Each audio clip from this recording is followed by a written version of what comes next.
ബദർ യുദ്ധത്തിൻ്റെ അണിയറയിൽ നടന്ന ഒരു സംഭവം നമുക്ക് വലിയൊരു പാഠം നൽകുന്നുണ്ട്. യുദ്ധത്തിന് തൊട്ടു മുമ്പ് പ്രവാചകർ സ്വല്ലല്ലാഹു അലൈഹി വസല്ലം തൻ്റെ സൈന്യത്തിൻ്റെ അണിനിര ശരിയാക്കുകയാണ്.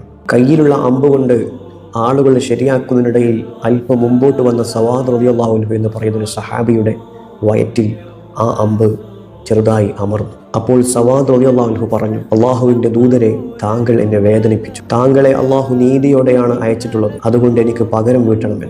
ഒന്ന് ആലോചിച്ച് നോക്കൂ സുഹൃത്തുക്കളെ, യുദ്ധത്തിന്റെ തൊട്ട് മുമ്പാണ് ഇത് സംഭവിക്കുന്നത്. ലോകത്തിന്റെ ഏറ്റവും വലിയ നേതാവായ പ്രവാചകർ സ്വല്ലല്ലാഹു അലൈഹി വസല്ലം ഇതിനെ എങ്ങനെയാണ് നേരിട്ടത്? ഒട്ടും ദേഷ്യപ്പെടാതെ തന്റെ കുപ്പായം ഉയർത്തിക്കൊടുത്ത് പ്രവാചകർ സ്വല്ലല്ലാഹു അലൈഹി വസല്ലം പറഞ്ഞു, സവാദെ, നിനക്ക് പകരം വീട്ടാം, ഇതാ എന്റെ വയർ. പകരം വീട്ടാൻ വന്ന സവാദ് റളിയല്ലാഹു അൻഹു പ്രവാചകർ സ്വല്ലല്ലാഹു അലൈഹി വസല്ലമയെ കെട്ടിപ്പിടിച്ച് വയറിൽ ചുംബിക്കുകയാണ് ചെയ്തത്. തന്റെ ജീവിതത്തിലെ അവസാനത്തെ നിമിഷമായിരിക്കാം ഇതെന്ന് കരുതിയ സവാദ് റളിയല്ലാഹു അൻഹു പ്രവാചകന്റെ ചർമ്മവുമായി സ്പർശിക്കാനാണ് ആ നീതി ആവശ്യപ്പെട്ടത്. ഇവിടെ നാം കാണുന്നത് അധികാരത്തിന്റെ ഗർവ്വല്ല, മറിച്ച് നീതിയുടെ ഔന്നിത്യമാണ്. ഒരു ഭരണാധികാരിയായാലും നേതാവായാലും തന്റെ അണികളോട് നീതി പാലിക്കണമെന്നും തെറ്റുപറ്റിയാൽ അത് സമ്മതിക്കണമെന്നും ഈ ചരിത്രം നമ്മെ പഠിപ്പിക്കുന്നു. ഈ ലോകത്ത് നീതിയും സമാധാനവും പുലരാൻ ബദർ ദിന സന്ദേശങ്ങൾ നമുക്ക് കരുത്താകട്ടെ.